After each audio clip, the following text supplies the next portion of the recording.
नमस्कार, जय माता दी सबको। स्वागत है आपका हमारे चैनल एस्ट्रो फॉर लाइफ में। कैसे हैं आप सब? उम्मीद करते हैं कि आप सब ठीक होंगे, खुश होंगे और आशा करते हैं कि आप सभी को हमारी वीडियोस पसंद आ रही होंगी। आज हम बात करेंगे धनु राशि की। धनु राशि के लिए अगस्त तक का जो समय है वो राहु के आधार पर कैसा रहेगा इसकी बात करेंगे। राहु के आधार पर क्यों कह रहे हैं? क्योंकि राहु जो है ना वो 1 अगस्त तक शतभिषा नक्षत्र में रहेंगे। शतभिषा नक्षत्र राहु का खुद का नक्षत्र है। तो यूँ कह सकते हैं कि राहु अपने ही नक्षत्र पर रहेंगे 1 अगस्त तक।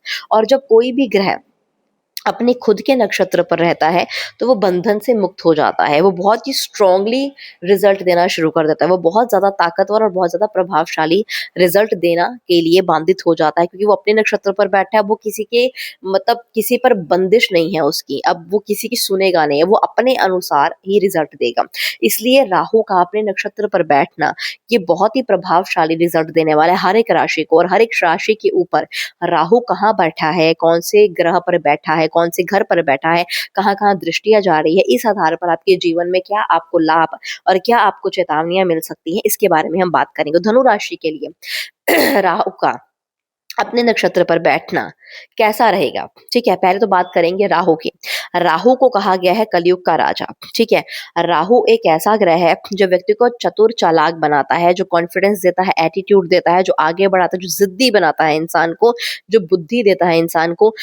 राहु को अगर शॉर्ट टर्म में समझा जाए तो राहु ये है कि कलयुग के समय में तुम्हें जैसा होना चाहिए, ये तुम्हें वैसा ही व्यक्ति बनाता है।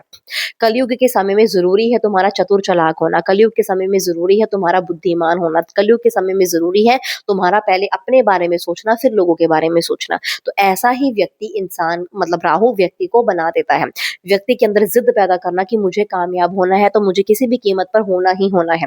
तो ये सब प्रवृत्ति राहु की है जो एक व्यक्ति के अंदर ऐसी सोच डाल देता है, ठीक है?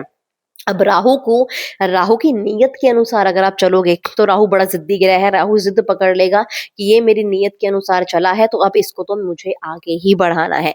वहीं अगर आप एटीट्यूड को ओवर एटीट्यूड में बदलोगे, आप घमंड ले आओगे अपने अंदर कि राहु बहुत कुछ दे देता है। राहु छोटी-मोटी चीज़ें नहीं देता, राहु अरबों करोड़ों तक की चीज़ें देता है।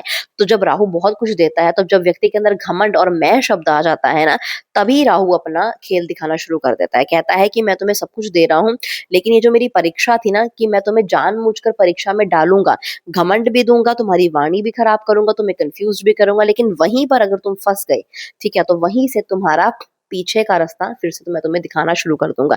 लेकिन वही तुम मेरी परीक्षा में पास हो गए, वही तुम चतुर, चालाकी, बहादुरी, बुद्धि से सही रास्ते पर चलते रहे, निरंतरता लाते रहे, मैं शब्द का प्रयोग नहीं किया, तो राहु ज़िद पकड़ लेगा कि ये मेरी परीक्षा में पास हो गया है, अब मैं इसको आगे लेकर जाऊँगा। तो ईज़ी वे में आप इसे इस तरीके से समझ सकते हो। तो राहु कौन से घर पर बैठा है? राहु बैठा है तीसरे घर पर। तीसरा घर पर राहु का बैठना बहुत ही ज़्यादा शुभ है।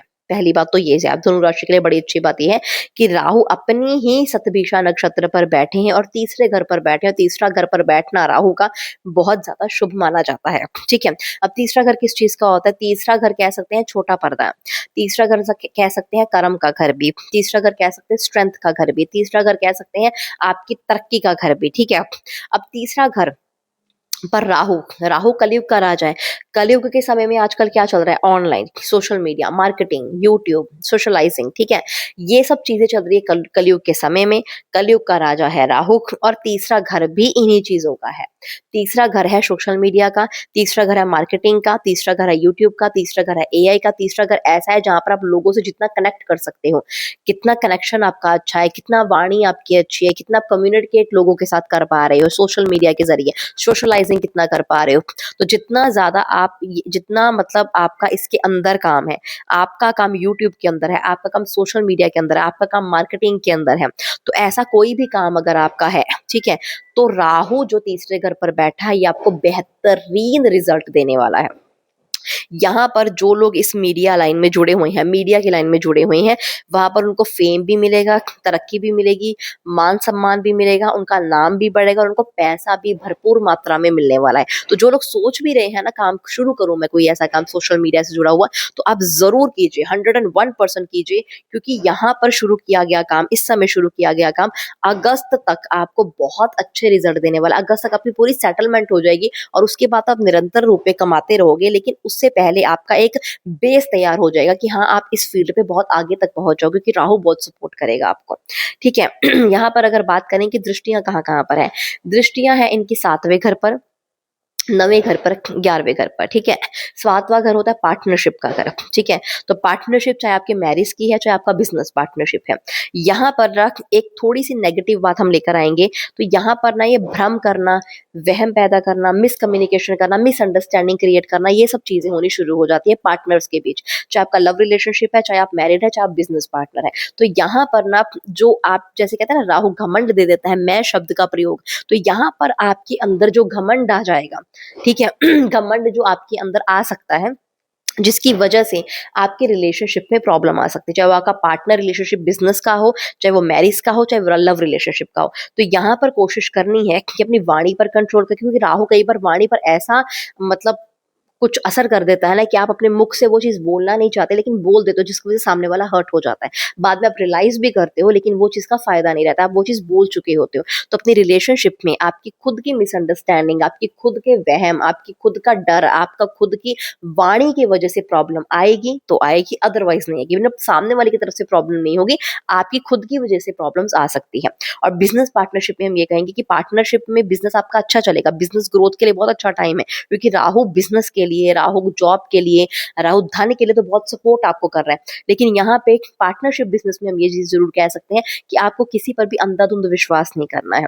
आप जो काम करेंगे पार्टनरशिप में अगर आप हैं बिज़नेस में तो अपनी निगरानी में कीजिए, अपनी बुद्धि से कीजिए और अगर पार्टनरशिप में काम है तो 50-50 काम को बाँटिए, ठीक है? आधा काम वो, आधा काम तुम। तो खुद भी काम करना है और दूसरों पर भी निगरानी रखकर अगर आप काम करते हो तो पार्टनर से आपको धोखा नहीं मिलेगा, तो आपका काम निरंतर रूप से अच्छा आपको फल देगा। अब इसकी दृष्टि कहाँ पड़ रही है? 9वें और 11वें घर पर। 9वां घर होता है आपका लक पावर। तो यहाँ पर राहु आपके लक पावर को अच्छा करेगा, यानी कि भाग्य का सपोर्ट मिलना। तो राहु का अपने नक्षत्र पर बैठकर भाग्य घर को देखना, यानी कि भाग्य आपको सपोर्ट करेगा। जिस भी फील्ड में आप हो या जिस भी फील्ड में आप जाओगे, अगस्त तक का जो टाइम है, कोई नया काम शुरू करने के लिए, कोई नया व्यापार शुरू करने के लिए, कोई नई जॉब मिली है, कोई नई जगह कोर्स कर रहे हो, तो जहाँ पर भी आप नई फील्ड में जा रहे हो, ठीक है? वहाँ पर आपका लक पावर, वहाँ पर आपका भाग्य आपको सपोर्ट करता हुआ नज़र आएगा कि आपके काम बनते चले जाएँगे। 11वां घर होता है लाभ का घर, ठीक है? लग्ज़री का घर, डिज़ायर का घर। तो राहु का अपने नक्षत्र पर बैठकर, अच्छी जगह पर बैठकर, अच्छे ही भाव पर देखना, ठीक है? कर्म के घर पर वो बैठा है और लाभ के घर पर वो देख रहा है, तो आपके कर्म से आपका लाभ बनता हुआ नज़र आ रहा है। जो भी आप काम करोगे, उससे आपको फ़ायदा मिलना शुरू हो जाएगा क्योंकि तीसरे घर कर्म के घर पर बैठा है। काम आप जो भी करोगे, उससे लाभ आपको मिलेगा, लाभ से आपको फ़ायदा मिलेगा। भाग्य आपको ऑलरेडी सपोर्ट कर रहा है। तो देखिए दृष्टियाँ कितनी अच्छी जगह, भाग्य के घर पर दृष्टि है, भाग्य सपोर्ट करेगा। लाभ के घर पर दृष्टि है तो लाभ आपको मिलेगा। कर्म के घर पर वो खुद बैठो, जो भी आप काम करोगे वहाँ पे भाग्य भी चमकेगा और आपको वहाँ पर लाभ भी मिलना शुरू हो जाएगा। तो लाभ आपको अच्छी मात्रा में मिलेगा, कोई प्रमोशन के योग आपके बनेंगे, इंक्रीमेंट के योग बनेंगे, नौकरी नहीं मिल रही है मनपसंद तो नौकरी मिल जाएगी, आपकी सैलरी बढ़ जाएगी, बिज़नेस है तो बिज़नेस में अच्छी ग्रोथ देखने को मिलेगी। तो अगस्त तक का टाइम आपके लिए ये है जो आपको लाभ देकर जाएगा। वो किसी भी रूप में दे सकता है, लेकिन अच्छा लाभ आपको दे सकता है। आप उस टाइम को सँभालना आपके ऊपर है और राहु की प्रवृत्ति को सोचकर आगे बढ़ना भी आपके ऊपर है। अगर आप करोगे तो बहुत आगे तक आप जाओगे। उपाय के तौर पर बताएँ तो राहु का उपाय ये है कि धुआँ ग्रह है राहु, तो शाम के समय कपूर और देसी घी का धुआं पूरे घर पर कीजिए, इत्र का इस्तेमाल कीजिए और अपने खुद के वॉशरूम्स को आप खुद साफ कीजिए, तो आपका राहु और भी ज़्यादा बलवान रूप से आपको अच्छा सपोर्ट करेगा। इसी के साथ इस वीडियो को यहीं पे समाप्त करते हैं। उम्मीद करते हैं आपको हमारी वीडियो अच्छी लगी होगी। अगर आपको हमारी वीडियो अच्छी लगी तो इसे लाइक करें, कमेंट करें, हमारे चैनल को सब्सक्राइब करें। शुक्रिया।